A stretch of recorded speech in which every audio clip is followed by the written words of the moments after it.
Hello, Rambler Nation, and welcome to another edition of the Superintendent's Corner. This is Gary Vanden with Scott Acom, the great Scott Acom. How are you doing today, Scott? I'm doing well. How are you? Well, I'm doing okay. The change of seasons and the weather, it kind of gets a little tricky with the colds and stuff like that starting to happen, but it's been great. We are now changing seasons. We're officially starting to move away from football or fall season sports, and we're moving to the winter seasons, and we're starting to see the gym starting to get filled up with practice. We even had middle school games already. So before we finally put a final wrap on that fall season, let's go through some of the accomplishments that our fall sports did for this year. I was wondering if you could run some of those through for us. Yeah. Volleyball. Actually, we'll start with girls cross country because volleyball is still going, thankfully. Yep. Girls cross country. The team won the Highland Conference this year. They qualified for the state meet as a team. They went down to Motor Speedway, competed, and the girls finished 15th. And I believe there was 27 teams, so they ended a great season. Middle school cross-country teams, if I remember correctly, they won the middle school regional, both boys and girls.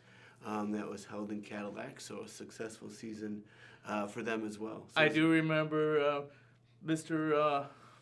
Vanderveld in the middle of the hallway with 2 trophies on his desk and probably the brightest shirt that he owned, so that you knew to take a look at him to kind of, I don't know, it was so bright that it was actually a spotlight on each of the trophies coming off of his shirt. It was awesome. Yeah, I figured the brightness was to match his personality. That's as right. Well. Yes.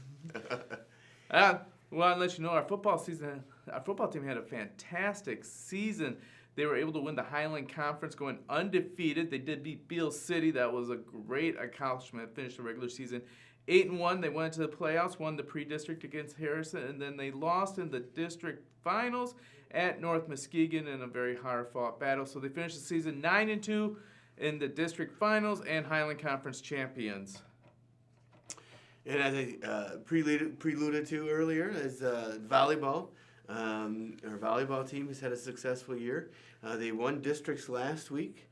They played in regionals last night in Houghton Lake, and they beat Beale City in Houghton Lake last night. And I was joking with you earlier that I think it was the longest volleyball match I've ever been to.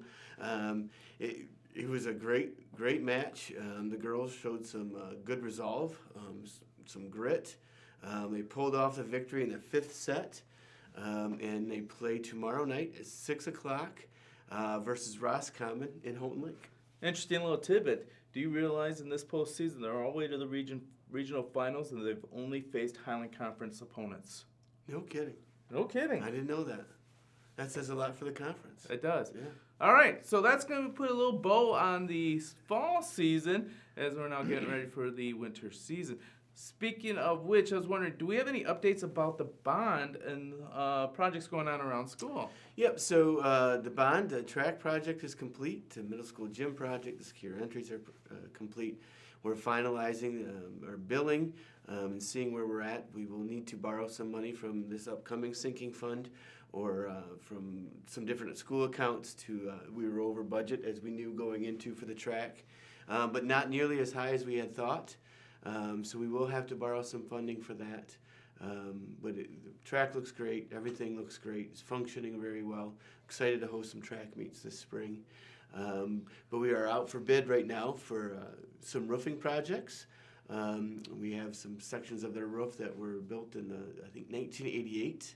And in the 90s. 88's not that old. That's when I graduated. That's only like last week or something like that. Yeah. In roof years, we've gotten our money's worth. Okay. So we have bids out for roofing, and then we're also looking at flooring projects for the elementary. Bids are out for that as well. We do have a couple areas in the elementary that we'll have to look at some asbestos abatement, like the middle school gym floor. It's in the glue and the mastic and the tiling underneath the carpet, and we want to just make sure that we're doing the projects correctly and get that taken care of. So excited about that.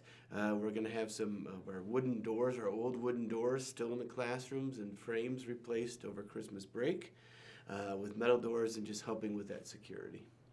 Outstanding. All right. So we already talked about the fact that we are putting a wrap on the fall sports season and upcoming winter sports season, and the word winter and sports season mean winter's on its way.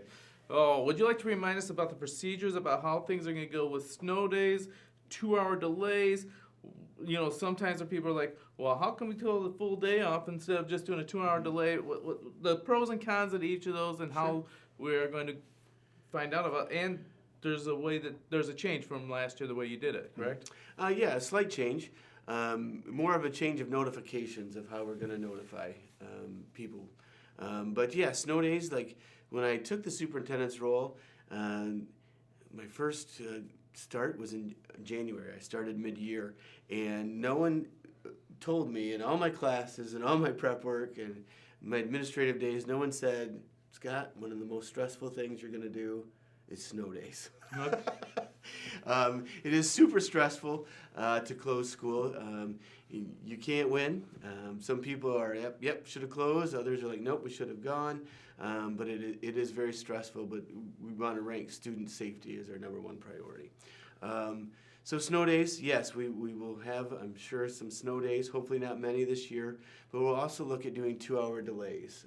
We did a survey last year, had a good positive response to 2-hour delays for our students and staff, that if we can do a 2-hour delay and still go to school, let's do it. So we will be looking at doing some 2-hour delays this year, with the understanding is if we do a 2-hour delay, we're really confident that we can go in 2 hours. But there's some drawbacks to a 2-hour delay, too, isn't there? Yes. You know, it can cause a burden for parents with childcare. Kids at home thinking that the bus is going to come in 2 hours. It doesn't come because we end up closing. But we want to make sure that parents have a plan in place and that they're aware that that is a possibility. If we do a 2-hour delay, we will look at doing our late start schedules. So kids will come in and do our late start schedules like we do every month for that.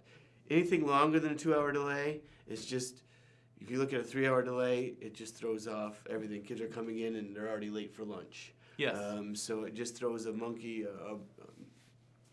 throws a wrench in the plans. Well, and it's convenient, like you said, we already have a delayed schedule ready just to throw in there. We do not have a 3-hour schedule that we've ever perfected and refined over the many years. All right. And then just with the weather delays, I mean, you'll get your texts, your emails, your Facebook, your app notifications, your phone call. We will still contact 9 and 10 News and 7 and 4 News. We will not be contacting any radio stations this year. Yeah, there's so many out there and stuff like that. It'd be nice if there was a general message board. But I know that a lot of the radio stations are now looking at different methods of getting the information, actually watching some of the other places you put it, and then they're posting it on their own Facebook page. So. Yeah. The days are gone of you and I watching it scroll across the TV in alphabetical order. And no, I got 2 stories. Number one, I never believe a snow day is official until I see it come across the crawl on the bottom of 9 and 10 News. Sure. And the number 2 thing is they always go to commercial at the end of L's, and they come back in R's every single time. It's like, it's not official because I haven't seen McBain's name on there, and they just went to commercial again. Yep. All right. So we're starting to get into the winter season and the holiday season even. So there's going to be some breaks. Are there important dates that we need to pay attention in this next month on our calendar? Yep. So this Friday, November 15th, we have it off for deer season. Good luck to those that are going to be in the woods and be safe. We also will have a late start on Monday, November 18th, which is coming right up.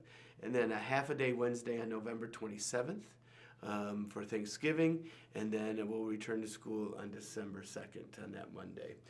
So have some breaks coming up in November. November's kind of one of those months where we have just time off compared to October. You know, we usually talk, we went through the longest break up into the beginning of November, or the longest stretch without a break. And we always say this year is a marathon, but when you hit December 2, it's a sprint. Because it's the end of the semester, it's Christmas programs, everything else like that. We are getting ready to go full speed, full on sprint mode.